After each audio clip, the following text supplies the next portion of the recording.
Guess who's back? Back again. Do not take me seriously. That was really inappropriate and I have no self-control. See, that is called admitting when you have a problem. There I go again. Hey guys, welcome back to another episode of Faithful and Frazzled. I'm your host Court, and I'm so glad to be back behind this microphone, and I'm ready to get back into this, to this groove of things. I appreciate y'all just being so patient with me. The last couple of weeks we had some things going on that, I can't discuss, but I'm just thankful to be back, and let's get to it. Before we start every episode, we always love to start off with a prayer. And so let's let the Lord work through these prayers. I always feel so weird recording prayers because I feel like I'm on the spot, right? But we're going to pray anyway. So let's get to it. God, thank you so much, Lord. That's really all I have to say, Lord, is I'm just thankful. I'm thankful for the things that you've done in my life, God. I'm thankful for the blessings. I'm thankful for your plans, Lord. Lord, I ask you just to move, God. God, I ask you to just protect my family, Lord. Protect me, Lord. Lord, I ask that you just work wonders in my family's lives, God, in my lives, Lord. Lord, whatever you want this episode to be, Lord, let it be, Lord. Lord, I know this is in your hands, God. God, I want to come in contact with whatever your plan is for my life, Lord. Whatever that is, Lord, I want to be a part of it, Lord. Lord, the plan that you have for this person on the other side of the screen, Lord, the person on this headset, Lord, I just want them to be blessed, God. I want them to be loved, Lord, by you, Lord. So show them that love, Lord. Show them those blessings, God. God, whatever your will is, Lord, let it be so. Whatever your power is, let it be alone, Lord. In Jesus' name I pray. Amen. I'm having the hardest time talking. That says something coming from someone who's trying to do a podcast. That's really weird, right? Probably because, I haven't done this in a while, so I'm kind of rusty dusty. That's what we're going to say this is. We're going to say it's because I'm just rusty dusty, and I just got to get back into it. But today, we're going to talk about Charli, my daughter, my wonderful bundle of joy, my love, the purest of all pure children. We're going to talk about my daughter, Charlotte. We're going to talk about her story. And I'm going off script, so if I start going on tangents, I'm not sorry. When me and Lane first got together, we always talked about wanting kids.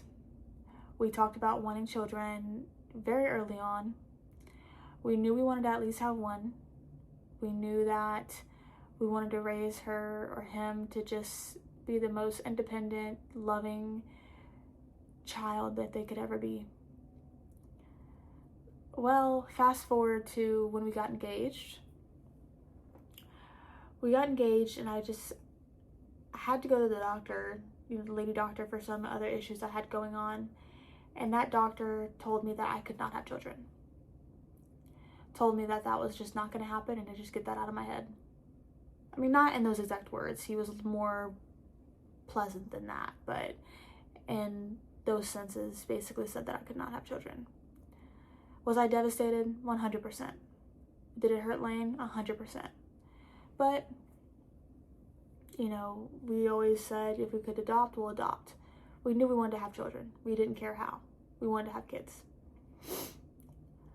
Well, fast forward to after the wedding.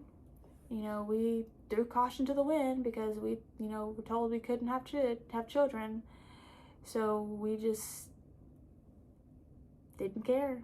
We always said if we were going to adopt, we'll adopt. Well, that test came back positive, and I was pregnant. I had a very traumatic pregnancy. When I was 7.5 weeks pregnant, I had a dream. I remember I was sleeping. I had a dream that I was having a miscarriage. And imagine being so early on in your pregnancy and you have that dream. It's kind of scary, right? So I woke up from this dream and I was so freaked out. I was sweating. I remember I ran to the restroom and there was blood. I was not dreaming. There was blood and it was bad. But I wasn't hurting. I wasn't cramping. I didn't have any of that. It was just a lot of blood. So I woke up Lane. I was like, Lane, I think I'm having a miscarriage. And we rushed to the emergency room. Ooh, excuse me, microphone. So sorry. We rushed to the emergency room. And I remember I was shaking, like I was so scared.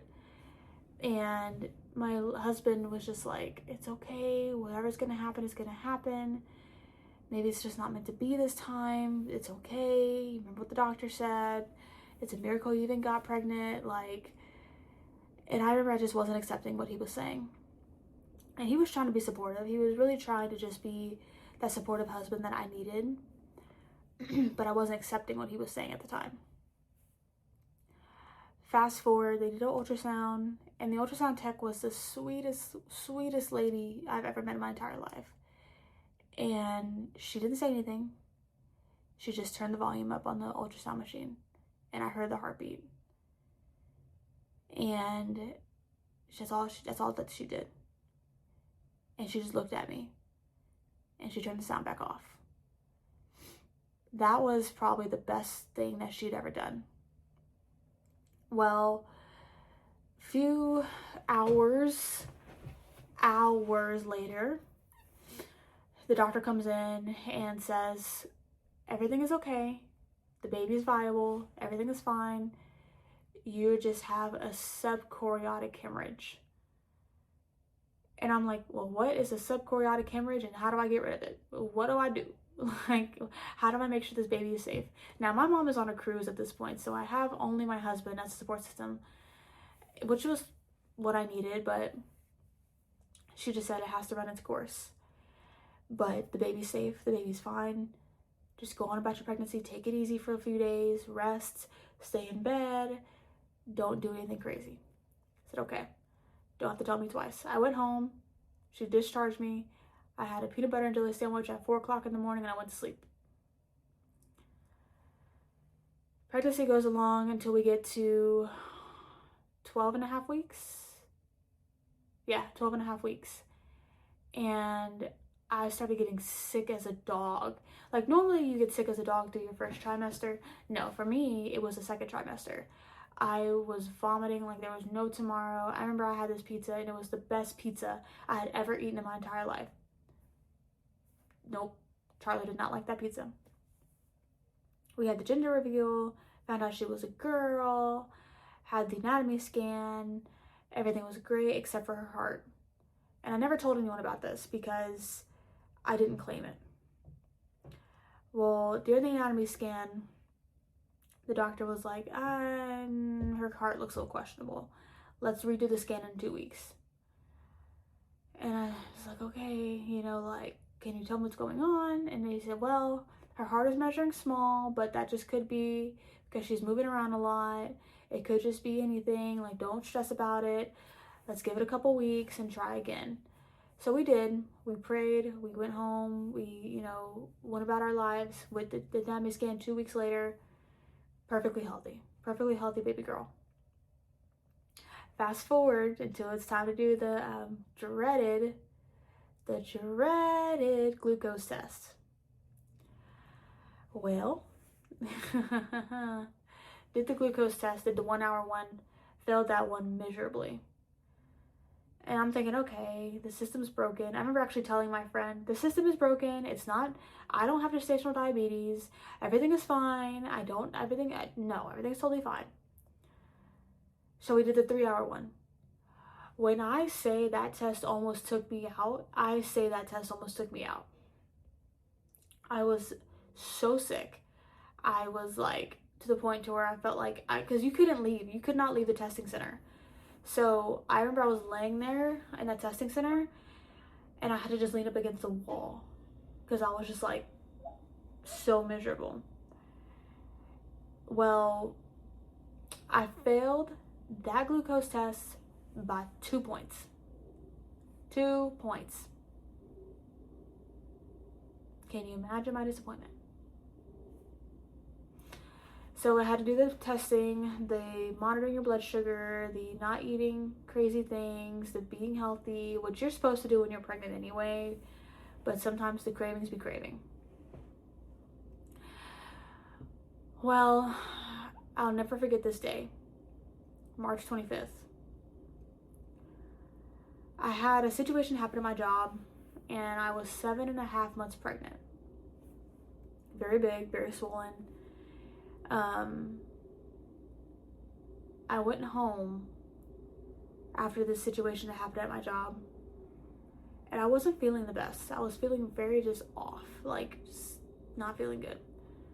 So I went and took a shower.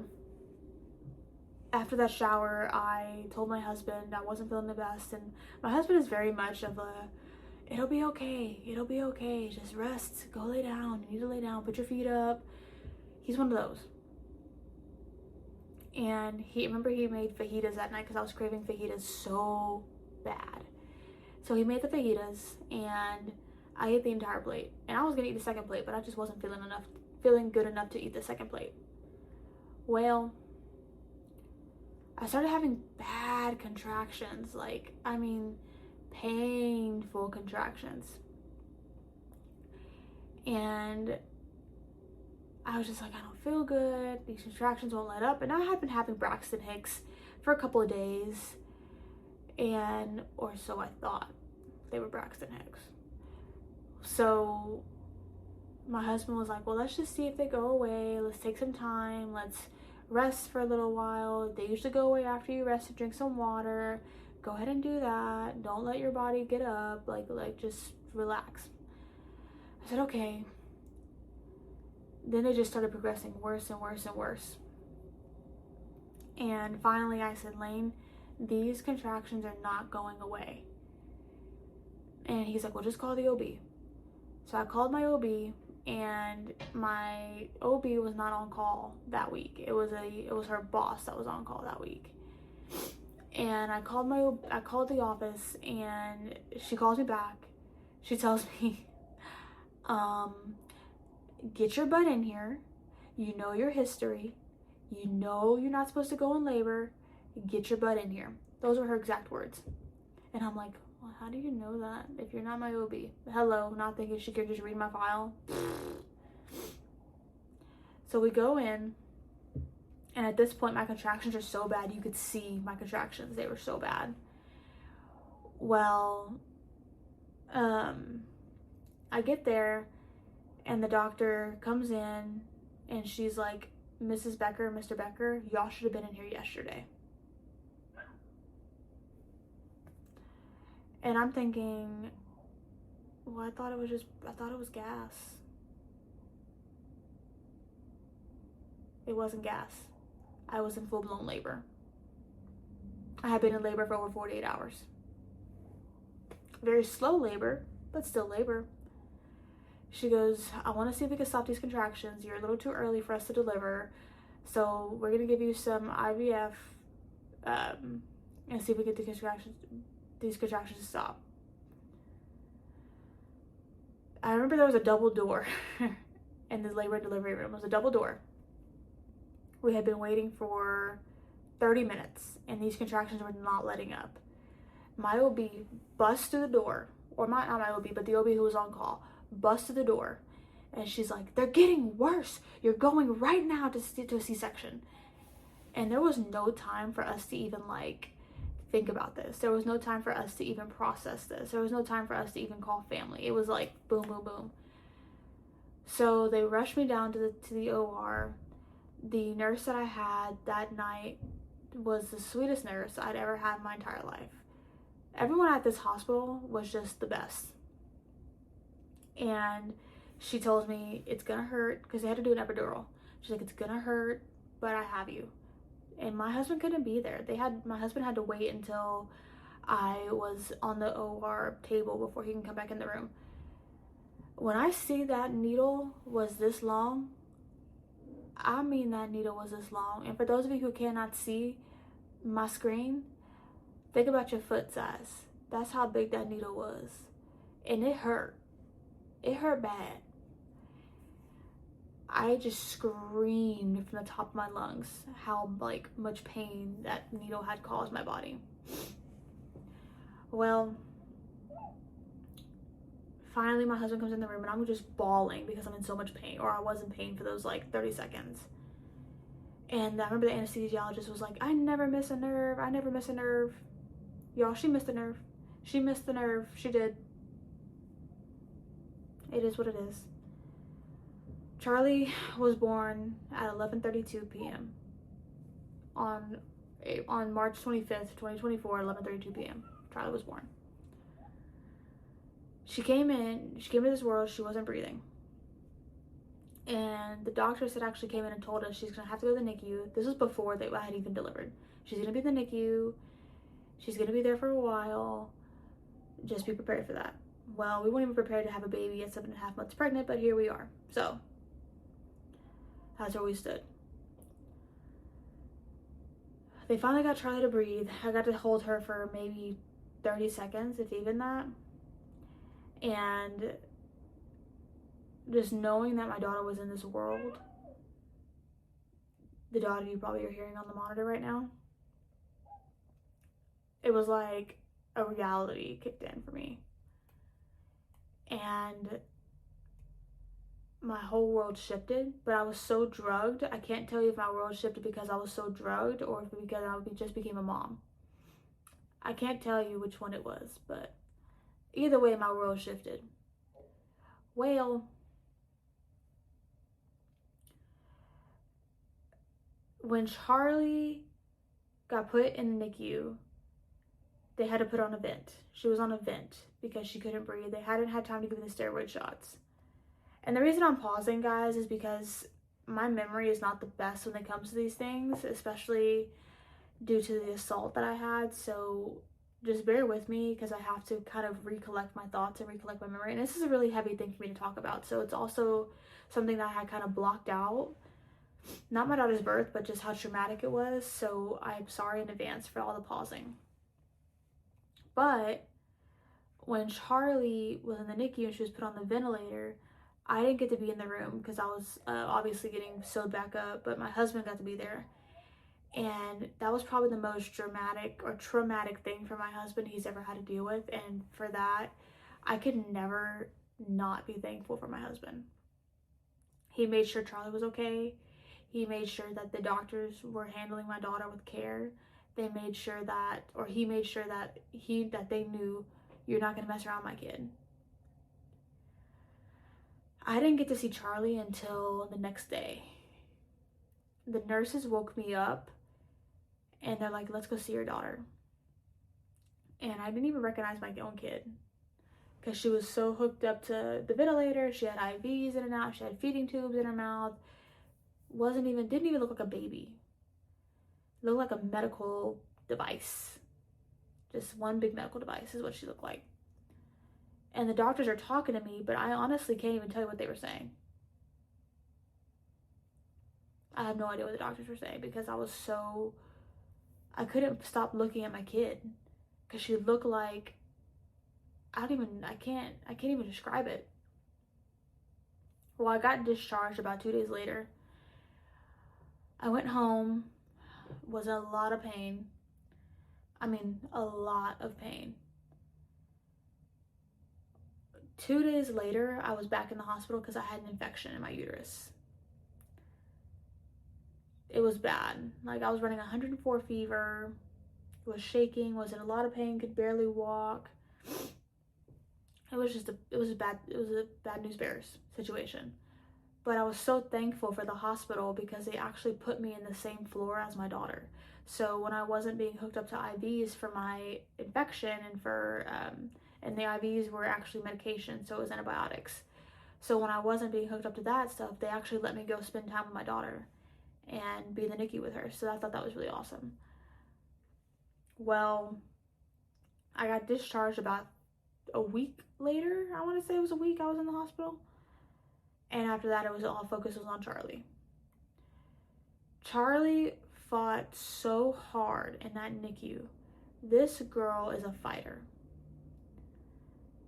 And I remember being so angry because it's hard to go home without your kid. You birthed this child and you can't go home with them. They have to stay. That devastated me more than I can even imagine. It would devastate me.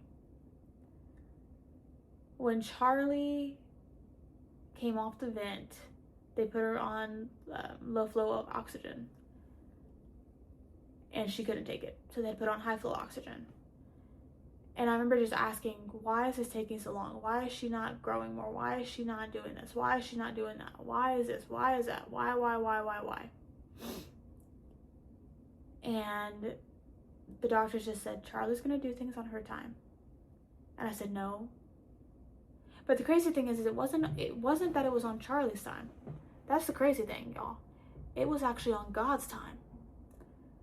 God knew I wasn't ready to have Charli home yet. We're going to stop right there for today, but I'll be back to talk about the rest tomorrow. So stay tuned. Bye.